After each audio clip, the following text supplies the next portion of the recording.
For the past 4 or 5 days, I've been hanging out with some friends out here in the desert, but now it's time for a solo adventure. I've been spending a lot of time down in the canyons and valleys, but it's time for a change of pace as well. So I scouted a new trail, a new camp spot, and we're gonna see how far the Tacoma can go. Should be a lot of fun, so buckle up and join me for this adventure.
How's it going, everyone? Welcome back to the channel. If you're new here, my name is TALONSEI and I make new videos every single week. So if you like outdoor adventures like this, then consider clicking subscribe because we are on about a 1.5 to 2 week overlanding trip all through the western side of the United States. Currently in southern Utah, heading up to this camp spot that I kind of scouted out on Annex Off-Road, and this trail is a lot rockier and slower moving than I was kind of anticipating. It's fine though. It's only 3 o'clock in the afternoon. It is very hot outside, so I would prefer the sun to go down a little bit more before I even get to a camp spot. Now, there's nothing super technical about this stuff. So far, there's been a couple of little off-camber sections that were a little uneasy feeling.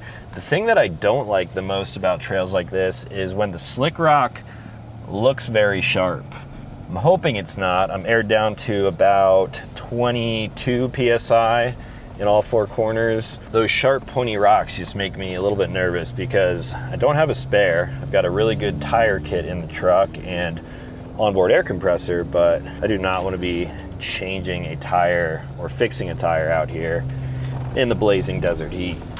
So I was scouting this location on Annex Off-Road, found a trail, put a pin down for a camp spot on what looks like to be the edge of a cliff, and now I'm using their navigation feature to take me there. It says I will be there in 9.3 miles, which is probably correct. It says 39 minutes though, and at the rate that I'm moving, I don't think I'm going to be able to cover 9 miles in about 40 minutes, but we'll see.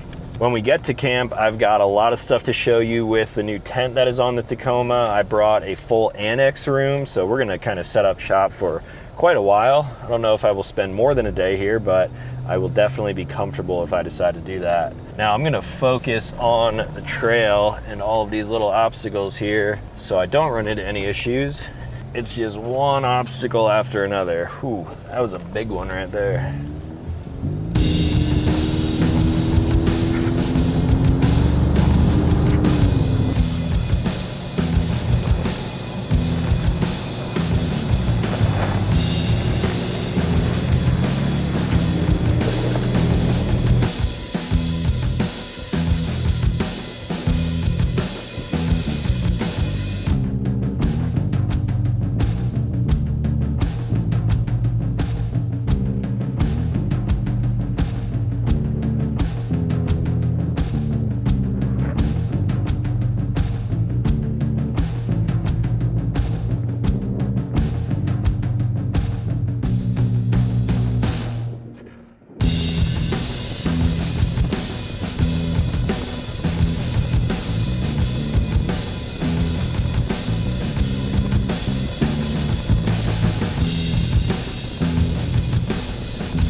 Well, well, well, that trail changed quite a lot, and I'm not sure why. I haven't checked my map yet, but it was super rocky. There was one really big obstacle that I may be worried about in the morning, but then it just spit me out onto another road with the same name, and it was nice and graded almost all the way here. So I did make pretty good time. It is about 4 o'clock now, and this is where I'm gonna be camping for the night. The views out here are beautiful. We got a fire pit. Whoa, we got a raven or a crow. I think that's a raven. And the last folks that were here left some firewood. I've got my propane fire pit, but it's always nice to have a backup. Now, when looking at my maps, it looked like you could park closer down to the edge over here, but there must have been an incident, people not respecting public lands, which I absolutely hate. I'm going to respect the gate that they put up and all of the rock kind of fences that are blocking off where the trail used to go all the way down. I'm just gonna walk down and get a view like this. You can tell the trail used to come through here, and it puts you out onto a pretty big camping area. It looks like you previously could have fit a lot of rigs up here, which would be pretty nice. I rarely camp in big groups, but good to know that there used to be an option, I guess. Man, I wonder why this is closed. It's so flat and open over here. Yeah, this is why we do this right here. Man, I can't believe I've never been up here before. I've been on some like surrounding cliffs and mesas in the area. I've been on top of that one over there before. I've been all around the mountains over there. But yeah, it's cool to see the valley and the Colorado River from a new perspective.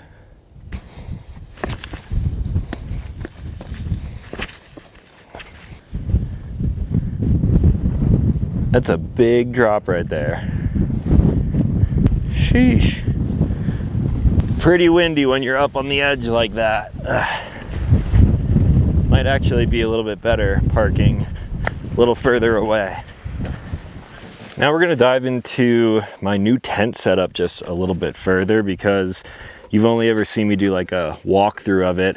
I've already spent 2 nights in it, and I wasn't filming because I was probably editing the previous video that you guys watched. But I've got a lot of things to say about it, and so far I'm really digging it. We're gonna take it a step further than just simply popping up the tent like you guys have seen in the last video, because I've got the additional annex room, and I don't really need to set it up, but might as well, because I've got it and it'll give me a little bit more space when I'm hanging out here tonight.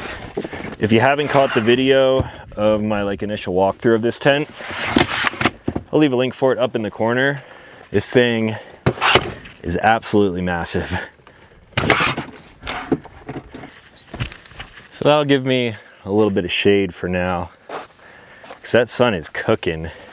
It's not super hot here, but when you're burning in the sun, it's definitely warm. So this is what we need for the annex room right here, all in the bag, plus these 2 poles. This is not gonna be a like instructional how to set this up, because I don't even know myself. I haven't done it yet. I have an idea of how it zips in, and everything in the tent has been pretty intuitive so far. I have no idea if I'm gonna be able to get it back into this bag tomorrow morning though. This is some heavy duty material here, so I'm assuming this is going to be the floor of the annex. And then this is a massive additional room. So bear with me as I figure out how to put this thing all together. I think I'm gonna start by removing the ladder cover and the boot bag. These 2 strips are probably gonna run down the inside, and then this zipper will zip across the back. Gonna move the ladder to the inside.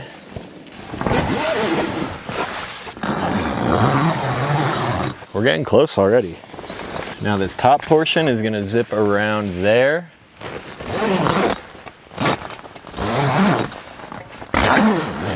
All right, we're getting somewhere. Wow, it is really dark in here. I can't see anything. Now for the poles, I think these are just simple like twist locks. Little protective covers on them. Now I just have to figure out the stake situation. Couple minutes later, and this is about as good as it's gonna get for now. I didn't even think about this when setting it up, but I am parked on nothing but sand and really hard sandstone rock underneath the sand, so I'm not able to get this thing set up perfectly at this location, but I'll still give you guys a look at it just in case you're curious about an annex room for yourself in the future. So although it's not set up completely ideal, you can get a really good sense of how freaking big this thing is. I mean, it adds almost double or triple the space of just the tent itself, and it could be used for a lot of different things. Now, my issue is obviously the soil and the sand and rocks, so I just kind of laid rocks out on the tie down points. I can't get these little stakes here that it comes with to actually like stick in there. The wind picks up occasionally and it likes to blow this thing around, but hopefully this will at least give you an idea. If I were able to stake everything down, it would appear to be even bigger. The poles would hold the tension out. There's just so much freaking space in here. Now, after I fought this thing in the wind, I actually did hang out inside of here because in the shade, it is probably 10-15 degrees cooler. 4x4 Colorado also has these cool little camp chairs that fold away into a tiny little bag, so I've just been hanging out, drinking some water, trying to stay hydrated. I don't know the actual dimensions of this thing off the top of my head, but I would say there's probably like 6 to 8 feet of length coming out from the truck. And then if it was staked down properly, these sides would extend out even a little bit further. We got bug screens on each window here, and then also blackout shades, and this thing gets really dark just like the tent does too. There's also a wall in the back here, which I decided to unzip, that way I could get a little bit of breeze flowing through here. I think this setup at night, at least with my truck, could be pretty cool because I have camp lights that fit perfectly on my Sherpa bed rack, and that would give me some light in here in case you're sitting here cooking food. Maybe throw out a little table here, play some cards. Pretty cool addition to a camping setup. I did not zip the floor in place either because I probably won't even leave this thing out overnight, because I'm assuming when the sun goes down it's going to get pretty windy up here. And if you wanted even more space, since this tent can support itself without the ladder, you could move the ladder out of the way if you wanted more room down here until you decide to crawl up in here at night to go to sleep. Now we'll dive into some more details of this tent in a little bit. Hard to tell on camera, but this thing is absolutely massive for one person. A ton of storage space, nice comfortable mattress, windows all over the place. There's even a window in the back over there that my pillows and sleeping bag are blocking right now. This has basically been my home setup for the past couple of days. Laying here with all of my cameras and computer, edited some videos and photos. It would be cool to have a smaller tent for weight saving and a little less weight on the truck, things like that. But having a large tent that fits it pretty perfectly gives me so much space to actually get the most out of a massive area like this. Now, an annex room setup like this, for the way I like to travel, you guys know, I like to move fast. I generally don't stay in one spot for longer than a night. This doesn't really make sense for me personally. If I did decide to set up camp and stay for a couple days, then sure, having this thing along for the ride would definitely make a lot of sense. I could see this being really useful for families if you have a bunch of kids, or maybe you're just camping with a bunch of friends and you need a place to hang out outside in inclement weather. Also, for anyone who is a fan of two wheels, whether it's a motorcycle on a hitch carrier, or maybe you're out mountain biking, if you are staying at a camp spot for longer than just like a few hours or a night, you could actually use an annex like this as a garage. Just zip open one of the doors, park all your bikes in there right underneath the outer portion of the tent, and it would kind of give you a peace of mind knowing that anyone passing your campsite won't be able to tell that you have maybe some expensive bicycles or motorcycles sitting outside here. So those are just a few use cases that come to mind when taking a look at a product like this. I think it's really cool, but in the end, probably not going to be something that I use regularly. Well, we just had a beautiful sunset out here. The wind has been kind of off and on since I've been here for the past like 2 hours or so, and I decided to put away the annex room just because this isn't the right ground to stake it down and set it up properly. better than doing it early tomorrow morning because I am going to want to get out of here pretty early if I had to guess. It's going to take me a while to get back to pavement. It's about dinner time now. I don't even know what time it is. It's freaking 8:30 already. This is like summer daylight, summer camping now, and I'm here for it. Dinner is not going to be exciting. Honestly, it could be a little gross, I'm not sure. But I haven't even really gone to the grocery store yet. I've got some water, I've got some milk. Got a big old tuna sandwich that I got for lunch yesterday but didn't eat. So let's see how this thing is. The moon is actually out behind me there. I don't know if you guys can see that. Right there. Almost full, getting pretty close. This sandwich looks wet. Oh my gosh. Mayonnaise, I think I'm good on that. I don't even have trash bags to put this stuff in. I don't even think I have paper towels in the truck right now. I might have to break open my kitchen stuff. Actually doesn't look too bad. Got cheese and tuna salad, tomato and lettuce. Let me know in the comments, would you eat that? I'm gonna eat it. Wet bread, ma'am. It's okay. This view, though, is much, much better.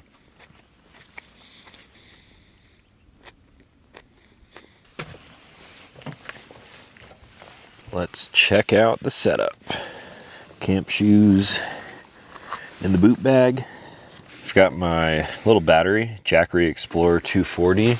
I've been keeping that in the corner over here at night. It was just charging in the truck for most of the day. Turn that on and boom. Oh my gosh, super bright lights with a dimmer.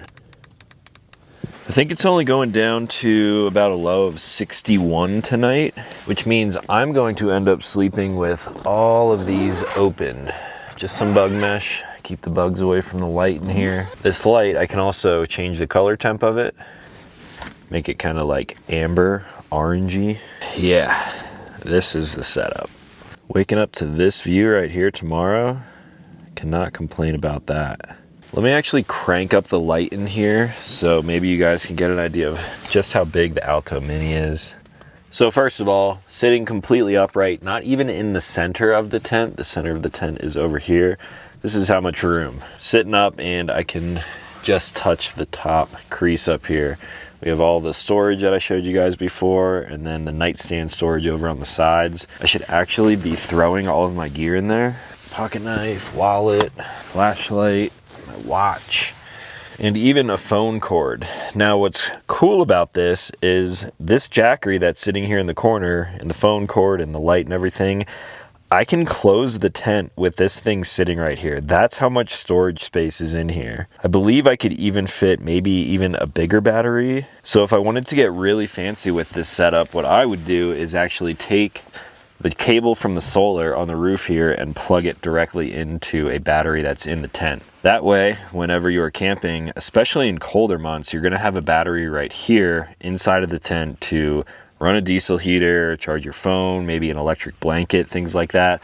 Or even in the summertime, maybe a fan. And that battery should be topped off at all times when you get to camp spot because it's getting almost 300 watts of solar throughout the day, which is crazy. This is the first rooftop tent that I've ever had a solar panel on, and I'm really enjoying it so far.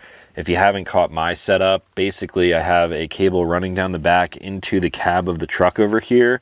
It's powering a big 1000 watt battery, and that is giving power to my fridge. So that's constantly getting power throughout the day. It's running the fridge, also the Starlink.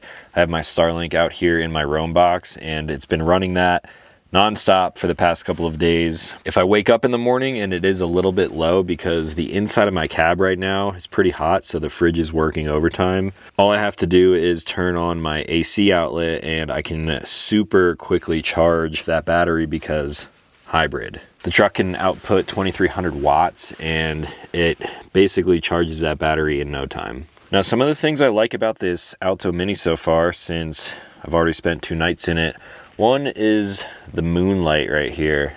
You can actually see the moon and the stars through this bug mesh. One thing that I think I would like to see is maybe make this a zipper. That way I can pull down the bug mesh and then not have to look through it. And then maybe even a zipper on the outside rain fly. That way I could leave this completely open. You do get a cross breeze through here, so when this panel is down, it's going to suck out some of the very hot heat that gets trapped in here since the tent is really dark. But I love that they have a window up here. It's very nice. The windows on each side are pretty standard, but I do like the clasp that they use. Different tent companies use different things here, so this is just like the little T anchor that you push through the slot. So I just have the regular windows folded up, bug mesh there. Obviously, I'm not going to be using the diesel hose pass-through. And then if we scoot up to the edge of the tent here, another thing I like are these little like dog windows here. These do not zipper out, but if you want a little bit more privacy but still want a little ventilation, you can have these open. And right now the tent is basically like fully open, including these little zips on the outside of the rain fly. When I zipped in the Annex, I decided to open these up for a little bit of ventilation through here. And this is going to be pretty much as airy as the tent is going to feel on a night like tonight, which I cannot complain about. Now the last window down here by my head, if we get real low here, you can see out, which is a nice feature, but mainly this thing is here for air. The blackout window is currently rolled up at the bottom here, so if I decide to sleep in, I will basically zip this entire thing closed and all of the windows and the sunroof up here. And this tent is very, very dark. I could definitely sleep in here, but it will get a little warm if you close everything completely off. Here is one more view of just how large this tent is before my camera dies. If I lay all the way back here in this corner, my feet don't even touch the other wall. They're not hanging out the door. And if I sleep at an angle like this, I mean, you could starfish all over this thing. So basically, I was laying here last night. I had my computer and my camera stuff over here. Lay my computer on my lap, do some work like I'm in Idiocracy, just laying back on a computer. And it's been great. I'm trying to think about what you guys may ask about this tent. So I'm going to gather some more thoughts and enjoy the peacefulness up here. Haven't seen another person in a long time, which is a little unsettling, but at the same time, very peaceful. If I don't talk to you guys before I fall asleep, I will talk to you in the morning.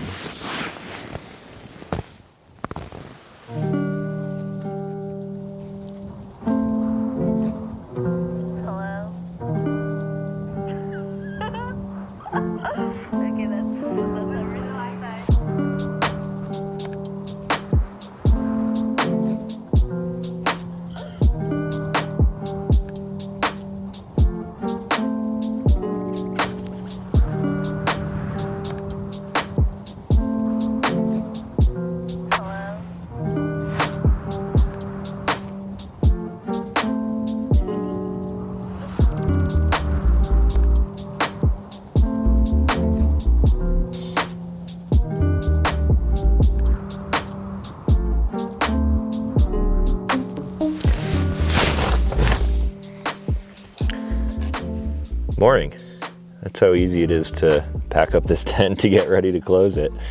It's pretty early in the morning. I've been up since like 6:30. It's now 7:30, I think. And with all the windows open, a lot of sunlight came in here. And in that case, I don't mind waking up early.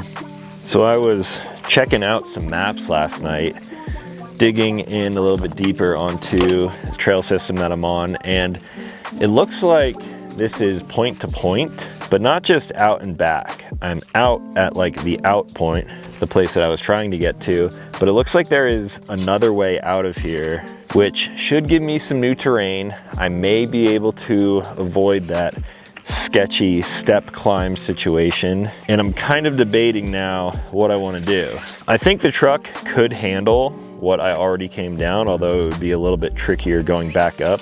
But at the same time, it would be cool to see a little bit more of this area from further out than I was coming in here.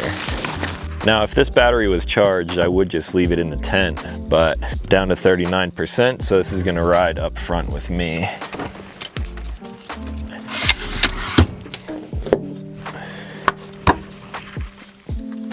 Now we're ready to roll.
Well, we made it out, and I must say that part of the trail, that like extra loop out, was a lot more fun than the way in, at least with the way my truck is currently set up. Really high speeds, sandy washes, not a whole lot of like rock crawling and things like that. And roads like that are why I actually chose the TRD Pro. The suspension has been awesome for stuff like that. It still does good when you want to crawl over some obstacles to get to a cool camp spot, but high-speed driving, that's where it's at. Now I'm gonna take all of my tires back to, I don't know, probably 35, 36 PSI, and then head my way into town, maybe grab some breakfast, find a gym to get a workout and a shower, and then we're gonna do this all over again. So that's gonna be all for this adventure. Hopefully you guys enjoyed it. If you did, I'd really appreciate it if you left a like and consider subscribing to the channel. I've got more coming, and traveling alone makes making videos like this a little bit difficult. I don't know what you guys wanna hear me talk about with the truck or camping gear or the places I'm going. So let me know what you guys wanna see in the next few videos down in the comments below, and I will try to deliver that. As always, thank you all for watching. I'll talk to you in the next one.